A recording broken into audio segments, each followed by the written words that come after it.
Hello, Jacksonites, and welcome to my latest edition of Halloween month. And yes, I meant to do this episode on Thursday, but I got home a little early today, or earlier than I had thought I was going to be. And I decided, you know what? I really don't have that much to say about this movie, so I may as well do an episode tonight. Um, so, yeah. Today I will be discussing the wildly imbalanced. And yes, if you can see a flashing on my face, that's because I have a new speaker. And actually, I could probably set the mood if I wanted to.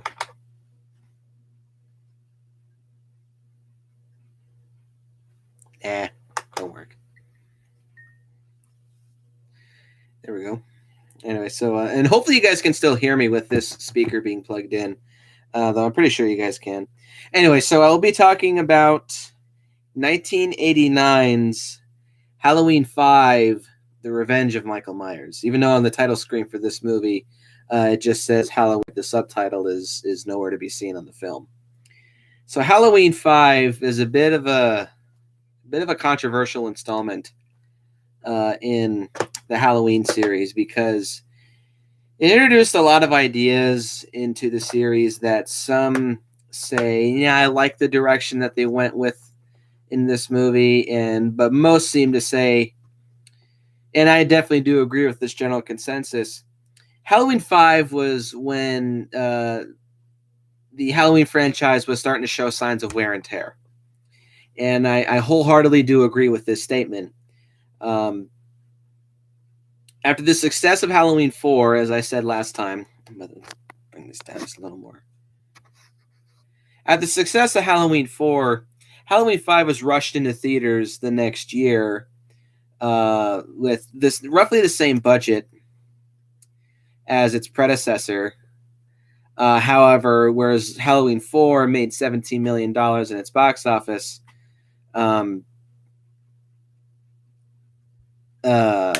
Halloween 5 only brought in $11.6 million. So it wasn't nearly as successful as its predecessor. And also the critical and fan response to this movie has been very mixed, to say the least. I've yet to see somebody come out and say that that this is their favorite installment of the Halloween series. I don't think that'll ever happen. Though I have heard some people say it's okay, it's kind of a guilty pleasure. I think it's a bit of an underrated installment, but I do see the film's flaws. I've never heard anybody even outright come out and say that they think it's a legitimately good movie and they think it's one of the better installments. In my opinion, it's not. Especially coming off of Halloween 4, Halloween 5 is a major step down in terms of quality. And I'm just going to go on record as saying I think Halloween 5 is one of the worst installments of the entire franchise. It's got a couple of good things going for it. A couple returning elements from Halloween 4 that do manage to bleed into this movie.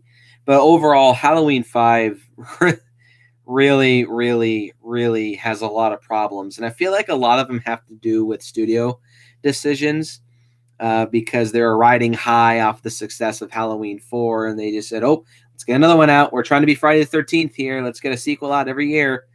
Actually, that's one of my biggest problems with the Friday the 13th franchise.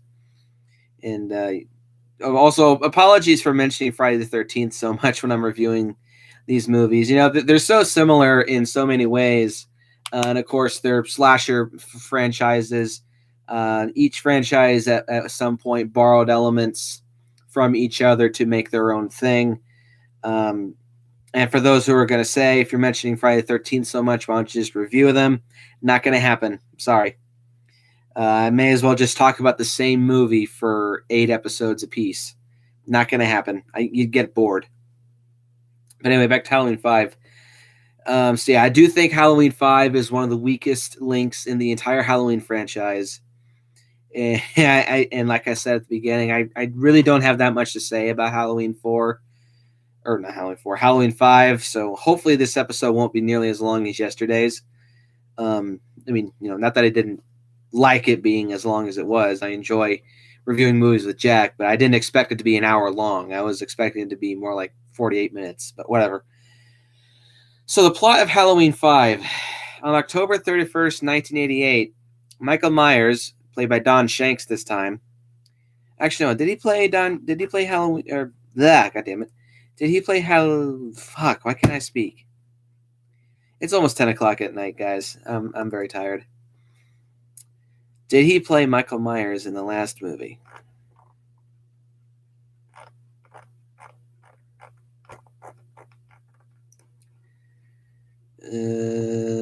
No, he did not. Okay. George P. Wilbur played Michael Myers in Halloween 4.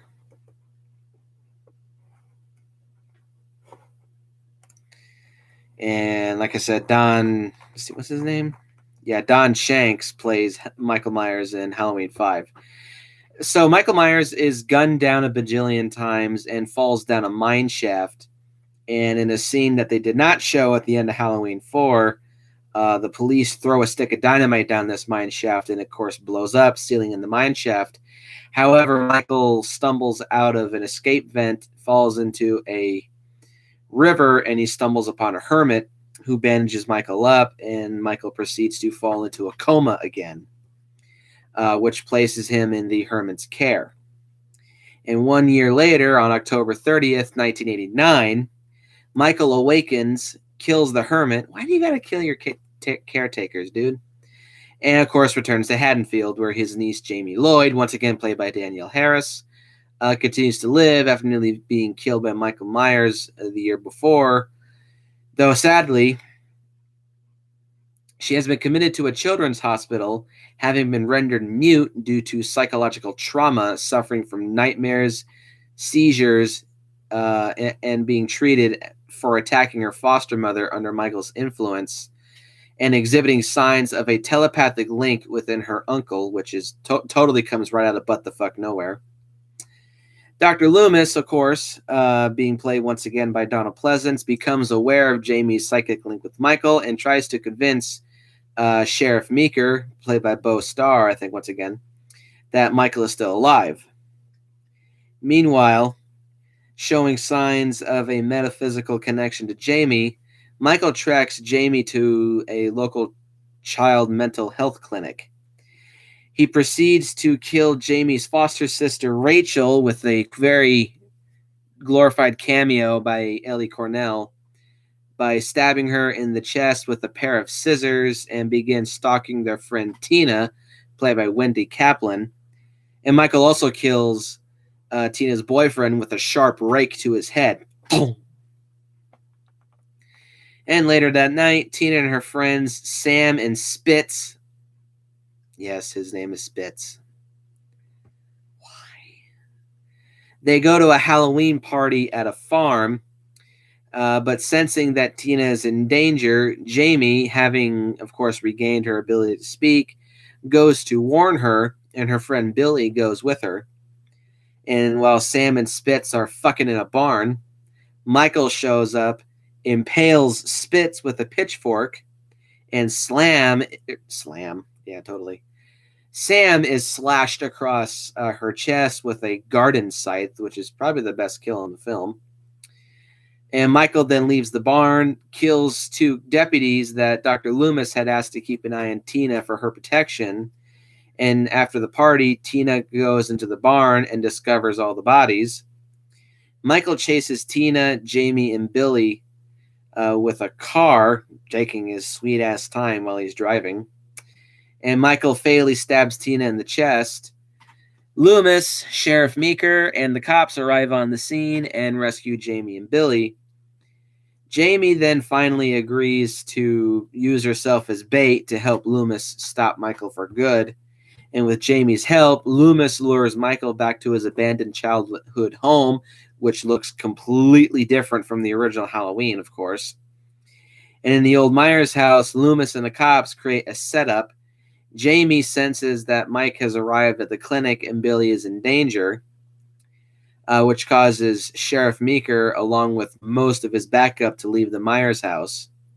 But eventually, Michael arrives at his old home and kills the 2 remaining police officers, Loomis tries to reason with him. However, Michael subdues him by slashing him across the stomach and then proceeds to chase Jamie. This is when the movie finally gets somewhat entertaining. Jamie hides in an old laundry chute. However, she's forced to abandon it after Mike finds her and stabs the fucking shit out of it with his knife. She races upstairs to the attic where she finds a coffin that was stolen from the cemetery earlier with the bodies of Rachel and Mike, which is a pretty heartbreaking scene to see Jamie be utterly destroyed after seeing Rachel's corpse. Mike finds Jamie, but before he can kill her, in a rather touching scene, Jamie calls her uncle. And he stops when he's about to stab her, so she tries to appeal to her humanity. And at her request, Michael takes off his mask, where you can barely make out the actor's face who plays Michael. However, as Jamie touches Michael's face, it sends him into a fit of rage, where if you freeze frame on the right spot, you actually can see Michael's face, which he looks just like a regular guy. However, Loomis appears and then, using Jamie as bait, lures Michael into a trap and shoots him repeatedly with a tranquilizer gun while being weighed down with a metal net. And after beating the shit out of Michael with a wooden plank, Loomis suffers a stroke and collapses. And Michael is locked up in the sheriff's station to eventually be escorted to a maximum security prison, where the sheriff says to Jamie he'll remain there until the day he dies, to which Jamie responds, he'll never die. But after Jamie is escorted out to be taken home, a mysterious man in black, who had been showing up in various scenes all throughout the movie, arrives and attacks the police station with a machine gun, gunning down multiple police officers, including Sheriff Meeker. And in the aftermath, Jamie walks through the station and discovers her uncle's cell empty, prompting her to begin sobbing in terror as we lead into the next disappointing and infuriating installment. So how about this plot? Well, can you spell shitty quickie sequel?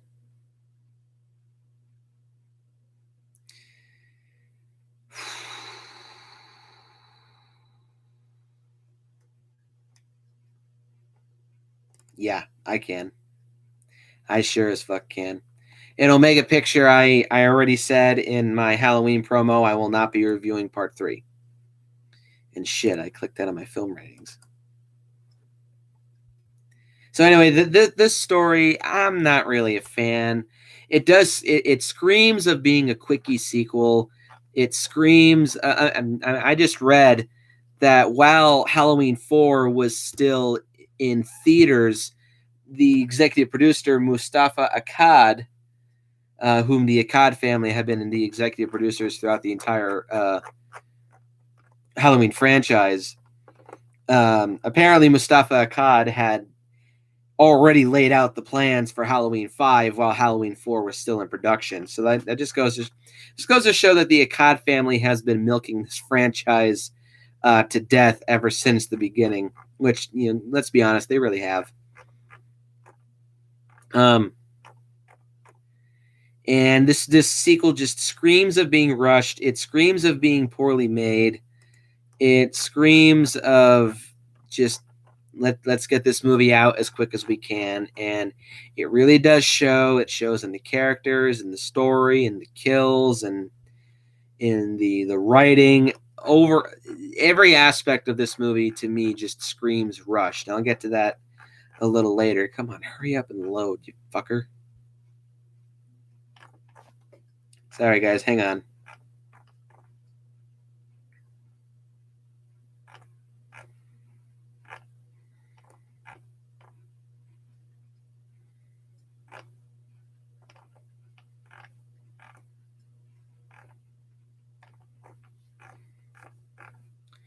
Okay, here we are.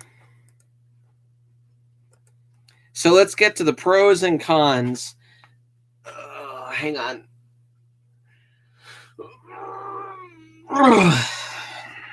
let's get to the pros and cons of Halloween 5. Pro number 1 is that carrying over from Halloween 4, Danielle Harris still does a very good job with her performance. She still acts very well. Because of one thing that I really don't like about her character, but she still pulls through. Danielle Harris acts very well with her facial expressions and her body language, because for a good majority of this movie, she's mute. And she did learn some rudimentary sign language for her performance, which I do like. But she says a lot with just her face. You can tell when she's scared. You can tell when she's in complete and total fear. You can tell when she's distressed. You can tell when she's happy, when she's sad, when she's angry. She says a lot with just her face, and I really do admire actors who are able to pull off a performance without using any dialogue. But even when she regains her ability to speak, she doesn't speak that much for the rest of the movie. And overall, I think that the lack of dialogue for her does impede her performance just somewhat. But still, overall, Danielle Harris still does a really good job with the material that she has to work with. Because, like I said, this is a big step down from Part 4. But still, overall, Danielle Harris does a good job, and it's always nice to see her in a Halloween movie, and actually in any horror movie anyway. Except for Hatchet 2. She's one of only 2 good things about that movie. Pro number 2 is the kills in this movie are fairly decent. They do go for kind of a Friday the 13th vibe, to quote Dr. Wolfula from his... sorry about that. To quote Dr. Wolfula from his ranking of the Halloween franchise, he mentioned that Halloween 5 kind of goes for a Friday the 13th vibe when it goes to the kills and it starts becoming more like a horror movie. And yeah, I have to agree. That's not necessarily a bad. Well, obviously, it's not a bad thing, and it's a good thing. It does make the film more entertaining, at least in the second half, specifically the third act. But yeah, the kills are fairly decent. They're not amazing by any means, and they're not quite as well. I don't know. They're about as gory as the previous movies, and they carry that same quick amount of gore that puts the punch in really, really hard without being over the top. Gives you just enough to make them kick. Which Halloween movie where Michael lost his head? Omega Picture. That's H2O. That's Part 7. Yeah, they're just the right amount of gore, which gives them the right punch to make them seem shocking, especially when Spitz gets impaled and Sam gets slashed with the garden scythe. Probably the 2 best kills in the movie. But overall, the kills in this movie, they're not bad. They're not quite as good as they were in the previous film, but still, they're fairly decent. At least they're not censored like the Friday the 13th series constantly suffered from. Pro number 3 is that the third act for this film it's the best scene in the movie. The last 35 minutes or so is when the movie does get entertaining. The previous 2 acts, it's just a mishmash of bad characters, bad writing. I'll just say that when I get to the cons. But the first 2 acts are a chore to sit through, but the third act is when the movie does get enjoyable. It feels like a horror movie. It's tense, riveting, gritty, seeing Michael chase Jamie all throughout this house. The third act is the only reason to watch this movie. Like, skip to the last 35 minutes of this movie, then you're golden. So yeah. And finally, pro number 4 is, once again, Donald Pleasence does deliver a good performance as Dr. Loomis. He's not quite as good as he was in Part 4.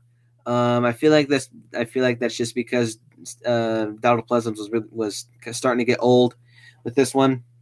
Though he does deliver one of my favorite Donald Pleasence lines in the entire Halloween franchise, and that's when he says to Sheriff Meeker, and he shows him his burned hand.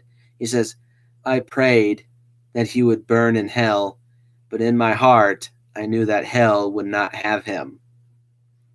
Awesome line. One of the best Donald Pleasance lines of the 5 Halloween movies that he's in. He really, really, really good line. And overall, he's really trying hard to work with the material that he has. It's essentially just the same Dr. Loomis shtick by this point. Though I do like his attitude in this movie, that he's a little more pissed off. And it's like he's tired of Mike going on his rampages and slaughtering people. And he gets a little irritated with Jamie in the middle of the movie. Which I kind of do like, but I also don't really like that. Part of me likes that, it's kind of it humanizes a character, especially somebody especially a monster hunter, saying, "How many damn times do we have to fight him before he stops coming back to life?" I'm sure if any monster hunter eventually does go through that kind of mindset, can you just stay dead for Christ's sake?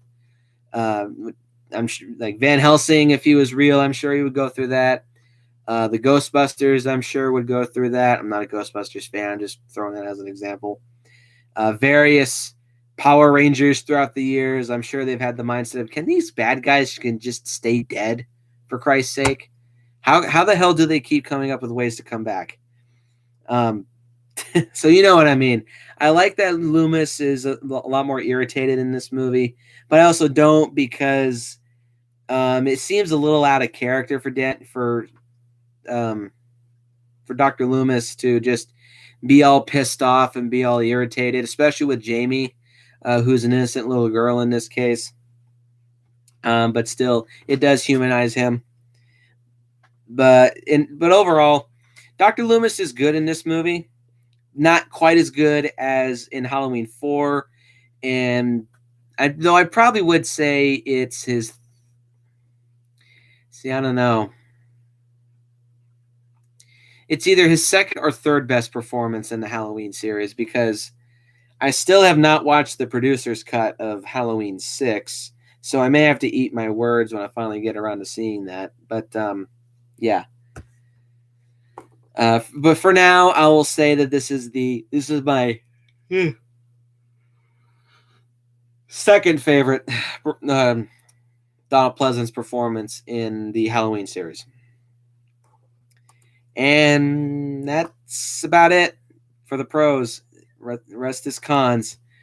See, I have 1, 2, 3, 4, 5, 6, 7, 8 cons with Halloween 5. So, con number 1 is, aside from Dr. Loomis and Danielle Harris, the rest of the cast is just boring and annoying, with the possible exception of Tina. When Tina is first introduced, she's very annoying. She's ditzy, stupid, annoying, bratty. Like there's a line where she literally delivers it like this: "I'm never sensible if I can help it." And that's what she does when she walks away. She's so annoying. But in her last few scenes, especially when she interacts with Tina, I think Jamie, when I think her best scene is when Jamie regains her voice, and she says, "Tina," and Tina says, "Say it again, Tina." And he pulls her into a big hug. I mean, she kind of becomes a surrogate Rachel in that scene, and she spends a little bit of time with Jamie before she runs off, and she does sacrifice herself to save Jamie and Billy. So at least in her last few scenes, Tina is tolerable to watch. But before that, she's very annoying. And Sam is really annoying. She's a dumb, bubble-headed blonde. Spitz is really annoying because he intentionally dresses up like Michael Myers just to scare people. There's a scene when 2 police officers pull their fucking guns on him because they think he's Mike. Just so happens to have the same mask that Michael Myers wears in this movie. And I'm just like, are you a fucking retard? That's the equivalent to somebody dressing up as a Taliban member after 9/11 for Halloween. That's how retarded that is. Why would you dress up as a serial killer that attacked and murdered, I think it was like 12 to 15 people 1 year ago? Are you fucking retard? So yeah, that's how stupid Spitz is. And overall, just the rest of the human cast, they're boring, they're annoying, they're uninteresting, they're just there to be killed off. That's it. Con number 2, Rachel gets killed off. In the first act, unceremoniously stabbed in the chest with scissors. If you really wanted to kill off Rachel, couldn't you have at least waited until like maybe the third act so she could sacrifice herself to rescue Jamie? Granted, I do like the scene when Tina sacrifices herself to save Jamie and Billy, but still, why? Why would you kill off the only other likable character from Halloween 4 aside from Jamie and Dr. Loomis? You kill her off in the first act extremely unceremoniously. It feels like a complete piss poor cop out killing off Rachel. You guys are fucking artards. Seriously. You are completely artarded. I don't use that word very often, but why would you kill off Rachel? Con number 3 is that Michael's mask in this movie, I think, looks like complete shit. I don't like the design for Michael's mask in this movie. I think if I could show a photo of it, I would. But Michael's mask has an extremely long neck. Like it's okay. So here's my head. Here's the Michael Myers mask. Here's the normal neck. But the mask in Halloween 5, the neck is like this long. And it always looks like it's folding and bending from where it presses into his chest when he has his head down. It also has a receipt, to quote once again Dr. Wolfie, it has a receding hairline to boot. The eyebrows are extremely thin. I just don't like Michael's mask in Halloween 5. I think it looks like complete and total ass. And it just, I mean, Michael Myers isn't bad in this movie. He's not as badass or as intimidating as he was in part 5, but he's badass enough. He's essentially like any. It's at this point where Michael has become the generic slasher movie villain, and it's not necessarily a bad thing, but it is a step down from part 5. He's not as badass as he was in Halloween 4, and the mask is certainly a massive step down. Contrary to popular belief, I like the mask for Halloween 4. I don't like the mask for part 5, and it seems a lot of people don't like the mask for part 5. So, yeah. Con number 4 is that this movie does feel very rushed. I kind of already talked about this a little bit, so I'll just say, if you just watch this movie, and first off, the pacing for this movie, it's pretty quick. There's not really any slow scenes. It's just scene after scene after scene after scene after scene of world building, plot building, character development, sort of. Michael going around killing people, and it's setting up the next sequel. It kind of feels like a prototypical MCU movie. Excuse me. And overall, this movie does feel very rushed. I think I'll go as far to say it's the Son of Kong and Godzilla Raids Again of slasher movie sequels. I'll go that far. So yeah, don't like the fact this movie feels rushed. Con number 5 is all the Man in Black scenes. It kind of is tied into con number 6, but all I'll say is all the Man in Black scenes, they feel forced. Apparently not even the writers knew what they were going to do with this character when they were writing the script.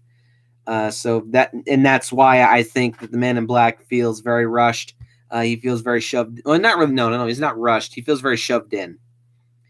He feels like he's just there to be there to set up the next installment again, like an MCU movie.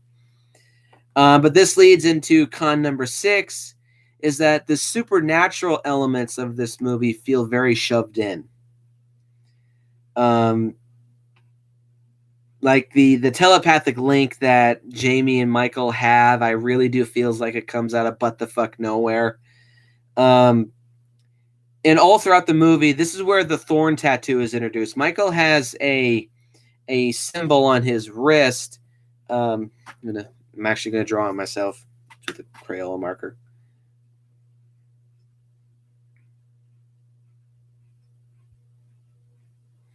He has a tattoo that looks like this on his wrist. And this is supposed to signify the Thorn cult that will be further expanded upon in part 6, for better or for worse. Definitely for worse in my eyes. And you see it on his wrist. We see that the Man in Black has the same tattoo. And you can actually see the thorn symbol in the background in many scenes throughout this film. And all of these supernatural elements, I really do think that they feel very forced. They feel like the writers were trying way too hard to turn Halloween into something that was unique from other slasher movie franchises. Granted, I still do get that feeling because, of course, there's not any other slasher movie series out there that was incorporating supernatural elements into itself. I'm not going to count Hellraiser because I don't call those slasher movies. I call them crap. I call them supernatural horror, but they're not slasher movies. I don't consider them to be slasher movies. So anyway, the supernatural elements here, they feel very forced. They feel very shoved in. And they feel like the writers were just trying way too hard to come up with something different. Con number 7 is Jamie feels very shortchanged in this movie, and this is because she's mute for most of the movie. And while granted, she does do a decent job with the material that she has, she still does feel it feels like her role has been downplayed in this movie, where this doesn't feel like this movie is about her. Obviously, with the predecessor, because it was introducing Jamie, the movie feels like it's about Jamie. Here, the movie doesn't feel like it's about anybody. And so Jamie's role feels very downplayed, very downgraded. And also her acting talents are forced to be downgraded because she's mute for most of the film. And again, like I said, she does manage to do a good job with the material that she has, but still the material she has does feel downplayed and downgraded. And I don't like that. Especially with Danielle Harris being the talented little actress that she is. And finally, wait, hang on. 1, 2, 3, 4, 5, 6, 9 cons. Excuse me, I miscounted.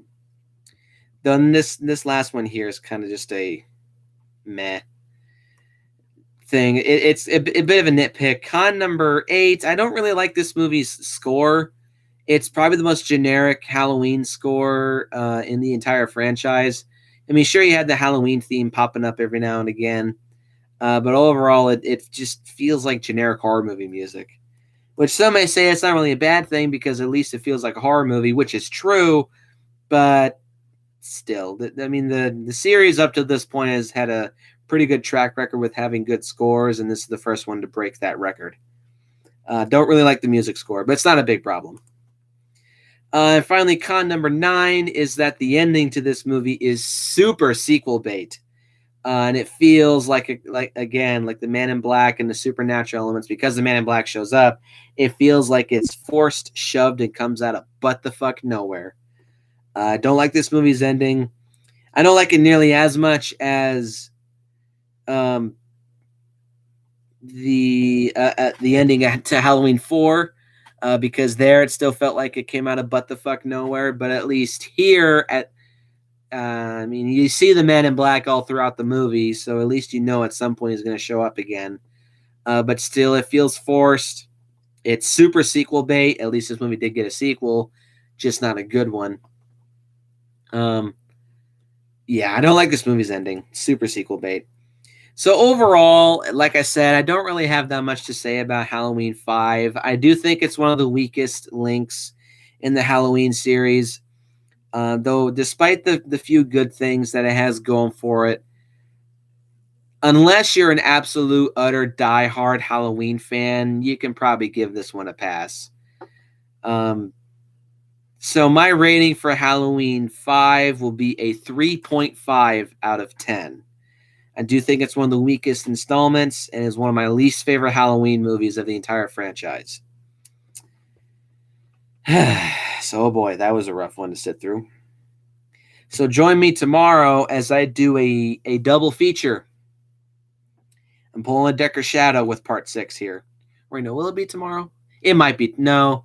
Join me Thursday. Excuse me. Join me on Thursday when I do a double feature of Halloween, The Curse of Michael Myers, both the theatrical cut and the producer's cut. The producer's cut I'll be watching for the very first time.